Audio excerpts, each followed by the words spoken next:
오늘의 육아 헤드라인입니다.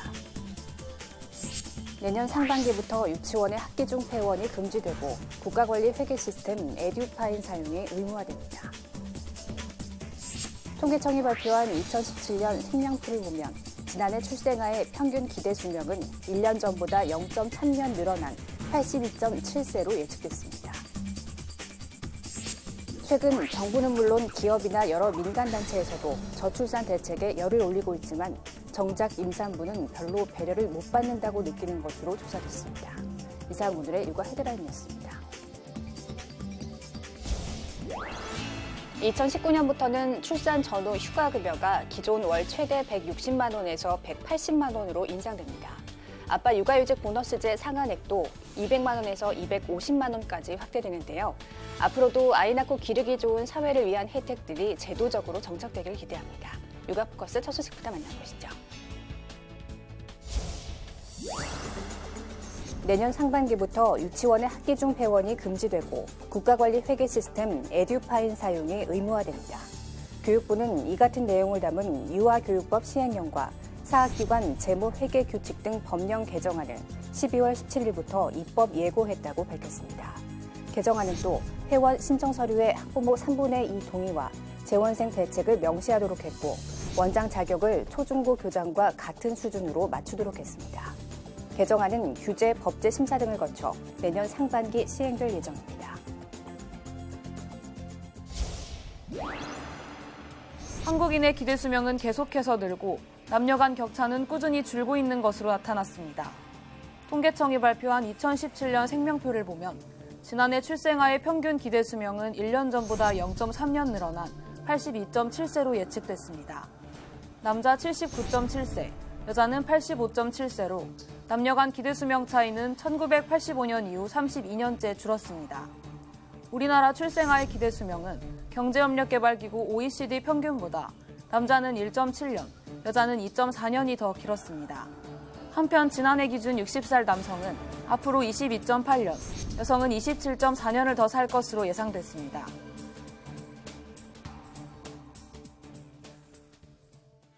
정부의 2019년 환경부문 중점과제는 단연 미세먼지 감축입니다. 정부는 미세먼지 총력 대응으로 2022년까지 초미세먼지 농도를 실질적으로 저감하기로 했습니다. 환경부의 2019년도 중점 추진 과제를 정리해봤습니다. 내년 환경부의 중점 추진 과제는 미세먼지 총력 대응입니다. 미세먼지 저감 및 관리에 관한 특별법 시행을 계기로 이미 발표한 주요 대책을 빈틈없이 집행해 내년도 배출량을 4만여 톤 감축한다는 계획입니다. 이를 통해 서울의 연평균 초미세먼지 농도를 지난해 세제곱미터당 25마이크로그램에서 2022년 17마이크로그램으로 낮출 수 있을 것으로 기대하고 있습니다. 마음 놓고 숨 쉴 수 있는 권리를 찾아드리겠습니다. 그간 사후적이고 한시적으로 실시해왔던 비상저감 조치를 선제적이고 상시적인 조치로 바꾸겠습니다. 고농도 미세먼지가 예상되면 공공부문 차량 2보제 등 예비 저감 조치를 시행하고 내년 하반기부터는 미세먼지 주간 예보제를 시범 운영합니다. 고농도 미세먼지 발생 시 269만 대에 달하는 배출가스 5등급 차량 운행을 제한하는 등 강도 높은 조치가 시행됩니다. 또 경유차를 단계적으로 감축해 2030년까지 퇴출하고 친환경차는 2022년까지 54만 5천 대로 대폭 늘리겠다는 계획입니다. 주민 불안이 지속되어 온 낙동강 유역 물 문제와 관련해 하폐수 재이용 등을 통해 유해물질 유입을 차단하고 대체 수자원 개발 등 대안을 검토해 최적의 물 이용 방안을 도출하기로 했습니다. 또 4대강 자연성 회복을 위해 객관적인 모니터링을 거쳐 4대강보의 공정한 처리 방안을 마련합니다. 이 밖에 키즈카페 등 어린이 활동 공간을 환경안전관리 대상으로 지정하는 등 취약계층을 상대로 한 맞춤형 환경복지 서비스를 확대하기로 했습니다.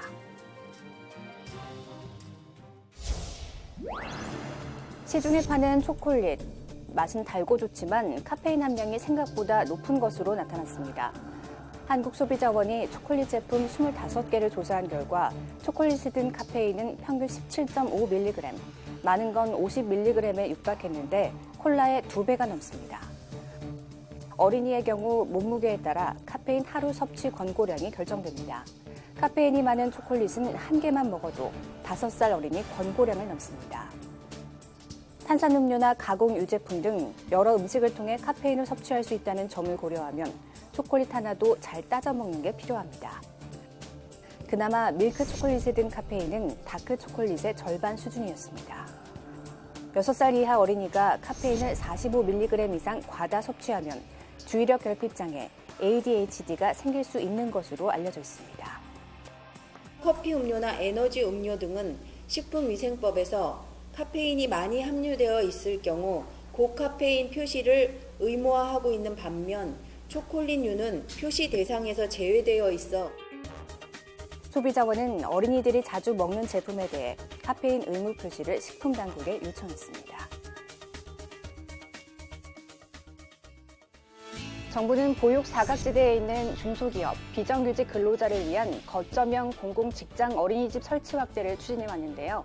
서울 강서구에 첫 거점형 공공직장 어린이집이 문을 열었습니다. 서울 강서구 화곡역에서 도보 5분 거리에 위치한 어린이집. 아이들의 웃음소리가 청량합니다. 정부의 시범사업인 거점형 공공직장 어린이집이 서울 강서구에 처음 문을 열었습니다. 보육 사각지대에 있는 중소기업과 비정규직 근로자, 영세 사업자들의 보육 지원을 위해 인근 거주지나 교통 요지에 설치되는 어린이집입니다. 비용은 정부와 지방자치단체가 8대2의 비율로 분담합니다. 직장 어린이집이라도 지역에 기반을 해야 된다 하는 거. 그다음에 우리가 지금 상대적으로 사각지대로 부족한 게 이제 중소기업 근로자들을 위한 어린이집이 확산돼야 된다. 그런데 그 이제 두 가지 조건을 충족시키면서 지난 12월 14일 개원한 어린이집은 총원 114명 규모로 야근이 잦은 맞벌이 근로자 등의 보육 부담을 줄일 수 있도록 기존 보육 시간보다 2시간 늘어난 시간 연장 보육 등을 제공할 예정입니다. 학부모들의 만족도도 높습니다. 전에는 5시 전에 아이를 찾아와야 돼서 눈치가 보여서 찾아와야 했는데 여기는 내가 원하는 시간까지 맡길 수 있을 것 같아서 지금은 이제 저희는 도보 5분 거리이기 때문에 아이와 산책하는 겸 왔다 갔다 걸어서 올 수 있는 부분이 가장 좋고요. 고용노동부는 오는 2020년 경기 시흥시와 충남 계룡시에도 거점형 공공직장 어린이집을 설치하고 오는 2022년까지 50개소로 늘릴 계획입니다.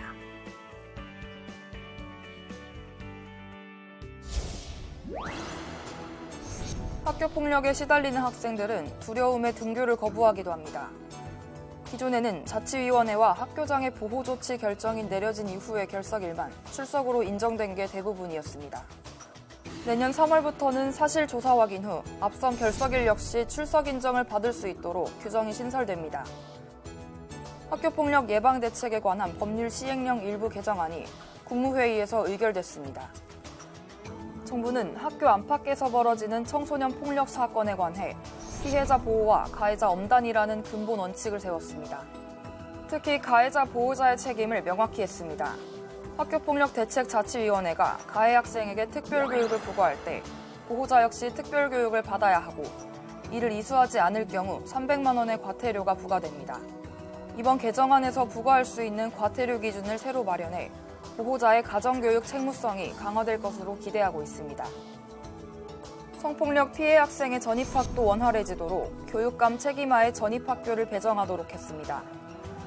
그동안 일부 교육청에서는 특성화고, 자사고, 비평준화 지역 등은 전입학 학교장의 불허 처분이 나올 경우 전입이 불가능했는데 이번 개정으로 그 문턱이 낮아집니다.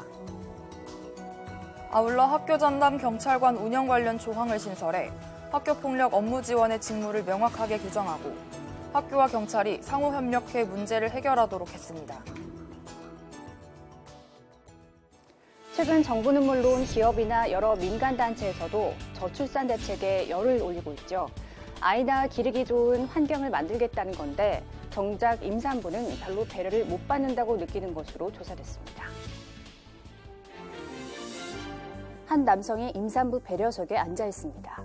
또 다른 지하철에서도 분홍색 자리는 어김없이 차 있습니다. 애초에 비워놔야 할지 임산부가 오면 비켜줄지 논란이 있지만 정작 임산부 89%는 불편하다고 답했습니다. 자리를 안 비켜주거나 자리가 모자라는 경우가 대부분이었습니다. 육아 정보를 알려주는 데가 없어 허둥대는 일도 다반사입니다.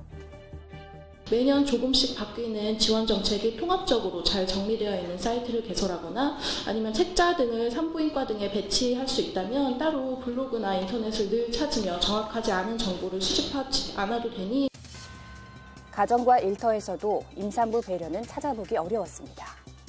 임신 말기까지도 배우자가 집안일을 하지 않는가 하면 회사가 압박해 직장을 그만두는 일도 잦습니다. 더 큰 문제는 산모 건강입니다. 산후 우울증과 유산, 임신성 당뇨 등 각종 합병증을 겪고도 10명 중 4명은 병인지도 몰라서 치료를 안 받고 넘어갔습니다. 임산부가 겪는 여러 문제는 계획하지 않은 임신일수록 더 심했습니다. 남녀가 같이 아이를 계획하느냐 하지 않느냐에 따라서 국가는 같은 사람들을 대상으로 정보를 제공하고 있지만 거기서 정보를 찾는 사람들은 완전 차이가 있다는 거예요. 전문가들은 저출산 대책 이전에 임산부를 배려하는 사회문화 만들기가 우선이라고 강조했습니다. 교육부가 전체 학교 89.7%에 해당하는 1,392개 초중고교 종합감사 결과를 발표했습니다. 종합감사 결과 9,562개 교에서 평균 3건 이상 지적받았습니다. 지적 건수가 없는 학교는 단 8%, 830개 학교에 그쳤습니다. 분야별로는 예산과 회계 문제가 48%로 가장 많았고 학교별로는 중고로 갈수록 늘어 고등학교가 4.7건이었습니다. 사립과 공립의 차이도 컸습니다. 건수로는 약 2배, 재정상 조치는 9배 가까이 사립이 많았습니다. 서울 내에서도 교육열이 높다고 알려진 강남 3구, 양천 노원 지역 등이 타 지역보다 많이 적발됐습니다. 교육 비리에 대처하기 위한 방안도 꼼꼼히 마련됩니다. 가장 많은 지적을 받은 예산 회계 문제는 전자자금 이체 시스템 고도화와 차세대 에듀파인 구축을 통해 모니터링할 계획입니다. 또 학교 비리와 관련한 내부 고발자 보호를 강화하는 한편 문제가 있는 학교의 이름과 조치 여부를 투명하게 공개합니다. 한편 교육부는 사립유치원에도 회계 시스템 에듀파인을 의무화하고 학기 중 폐원을 금지하는 내용 등을 담은 유아교육법 시행령 개정안을 입법 예고했습니다.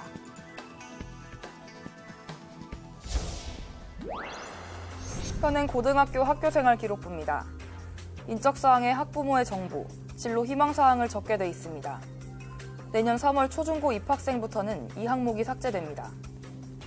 정부가 학교생활 기록 작성 관리 지침 일부 개정안을 내년 1월 8일까지 행정 예고합니다. 과도한 경쟁과 사교육 유발 요소를 없애고 정규교육 과정 중심으로 학생부를 관소화해 믿을 수 있는 학생부, 공정한 학생부를 만들겠다는 목표입니다. 2022년부터 도입되는 고교 학점제의 기초를 다지는 방안도 있습니다. 고등학교 진로 선택 과목의 경우 석차 등급과 표준 편차를 산출하지 않고 성취도별 분포 비율을 적어 학생들이 성적 부담을 덜고 진로 적성에 맞는 과목을 선택하도록 유도합니다. 제2의 숙명여고 사태를 막기 위한 관리 강화 방안도 마련됐습니다. 교사가 부모일 경우 자녀와 같은 학교에 배정되지 않도록 하는 상피제 도입, 국공 사립학교 교원의 징계 기준을 동일하게 적용합니다. 시험지 유출학교에는 행정처분 근거를 마련함과 동시에 정기고사 시행 전 평가 단계별 보완 점검을 정례화해 소잃고 외양간 고치는 일이 없도록 했습니다. 학생부 기재금지 사항의 기재와 학생에게 기재 내용을 제출받아 기재하는 이른바 셀프 학생부 근절도 핵심 과제입니다. 정부는 전담 인력을 배치한 학생부 기재 관리 지원센터를 운영해 전국적으로 일관성 있는 학생부 운영이 이루어지도록 지원할 계획입니다. 강릉 펜션 참변 현장에 도착한 구조대원들의 측정 결과 실내 일산화탄소 농도는 150ppm 이상이었습니다. 정상 수치의 8배에 달합니다. 경찰은 베란다에 설치된 LP가스 보일러 본체와 연통 사이에 틈이 있는 것을 확인했습니다. 일산화탄소 농도가 치사량을 훨씬 넘는 수치로서 일산화탄소 중독에 의한 사망으로 확인되었고 본체와 배기관 연결 부위가 어긋나 있어서 배기가스 일부가 유출될 수 있는 상태였습니다. LPG 등유, 연탄, 목재 등을 태울 때 생기는 일산화탄소는 무색 무취해 초기에는 중독이 돼도 알기 힘듭니다. 행정안전부 통계를 보면 최근 5년간 가스보일러 사고로 14명이 사망하고 35명이 다쳤는데 그 대부분이 일산화탄소 중독이었습니다. 연도는 규정에 따라서 보일러 접속부와 연결부를 제대로 시공하고 마감치를 해야 되는데요. 시공자가 자기를 갖추고 허가 관청에 등록한 업체인지 확인하고 시공을 의뢰해야 될 것 같습니다. 미국과 캐나다 등에서는 주택에도 반드시 일산화탄소 경보기를 설치해야 하지만 국내는 아직 의무 규정이 없습니다. 지난 9월 야영시설에 일산화탄소 경보기를 설치하도록 하는 법규가 마련됐으나 주택이나 펜션 등은 설치 대상에서 빠졌습니다.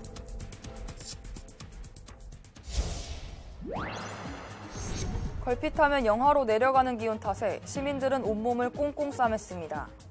겨우내 습도가 낮은 날씨가 이어지는 데다 야외와 실내의 온도차가 커지면서 피부가 건조해지기 십상입니다. 겨울철 피부가 건조해서 이제 주로 사용했던 것보다 조금 더 유분감 있는 제품들로 피부 건조함을 해소하고 있어요. 피부 건조증은 피부의 수분이 정상의 10% 이하로 부족한 상태를 말하며 피부가 갈라지는 등 다양한 증상을 보입니다. 피부가 건조하게 되면 피부에 각질이 생기고 가려움증을 유발할 수가 있습니다. 간지럽다고 긁다 보면 상처가 생기고 그 상처로 미세먼지와 각종 균이 침투해 2차 감염으로 입원 치료까지 받는 경우도 발생합니다. 실내에서 과도하게 난방을 하거나 뜨거운 물로 씻고 찜질방을 즐겨 찾게 되는 겨울이면 환자가 급격히 늘어납니다. 피부 건조증을 막기 위해선 보습이 가장 중요합니다. 야외 활동을 마친 뒤에는 반드시 씻고 3분 이내에 보습제를 바르는 것이 좋으며 실내에서 미스트 등을 활용하는 것도 좋습니다. 하루 8잔 정도 물을 마시고 집안내 습도를 올리기 위해서 가습기를 사용하는 것도 방법입니다.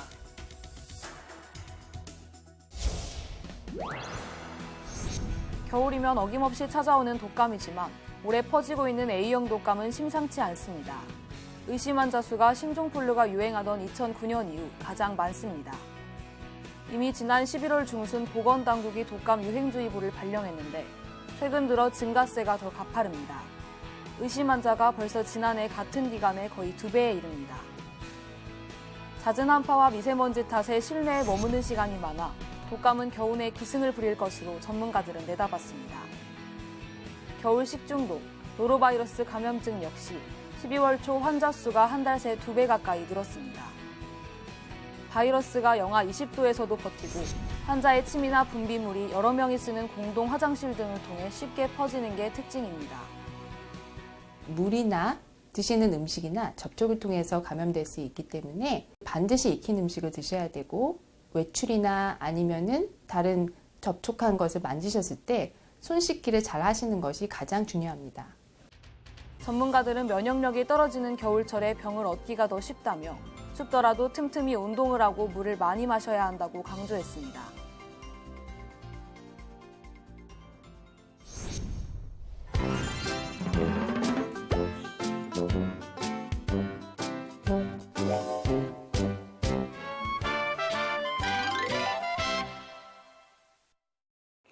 우주에 사는 지구에게 아주 친한 별님이 있었어요. 별님은 지구를 만나러 왔어요. 지구야, 너 얼굴이 안 좋아 보이는구나. 난 지금 머리가 아파. 왜? 잠을 못 잤니? 아니야. 자동차 배기가스, 공장의 굴뚝연기, 황사 미세먼지를 너무 많이 마셨나 봐. 별님은 지구가 아파서 무척 걱정이 되었어요. 다음날 별님과 지구는 다시 만났어요. 지구야, 오늘은 또 무슨 일이 생겼니? 배가 너무 아파. 왜? 뭘 잘못 먹었니?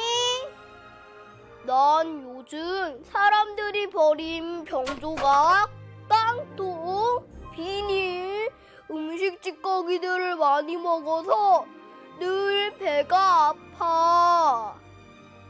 정말 큰일이구나. 며칠 후 별님은 재미있는 동화책을 가지고 또 지구를 찾아왔어요. 지구야, 지구야. 오늘은 재미있는 동화책을 가져왔어. 같이 보자. 고맙다. 하지만 난 지금 눈이 아파서 아무것도 볼 수가 없어.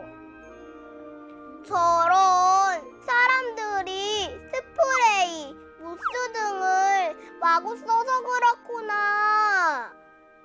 별님은 마음이 많이 아팠어요. 사람들은 너처럼 착한 지구를 왜 아프게 하는 걸까? 별님은 지구의 사람들에게 큰 소리로 외쳤어요. 내 친구 지구가 아프대요. 도와주세요. 도와주세요. 우리 모두 오늘 밤에 가만히 들어보세요. 어디선가 별님이 우리들에게 외치는 소리가 들려올 거예요. 감사합니다. 최근 독감의 기세가 심상치 않다는 기사 전해드렸는데요. 독감 증상이 나타나면 초기에 전문의의 진료를 받아야겠습니다. 또한 영유아나 임산부, 노약자가 있는 가정에서는 위생관리에 더욱 신경 써주시기 바랍니다. 육아 포커스 마칩니다. 시청해주신 여러분 고맙습니다.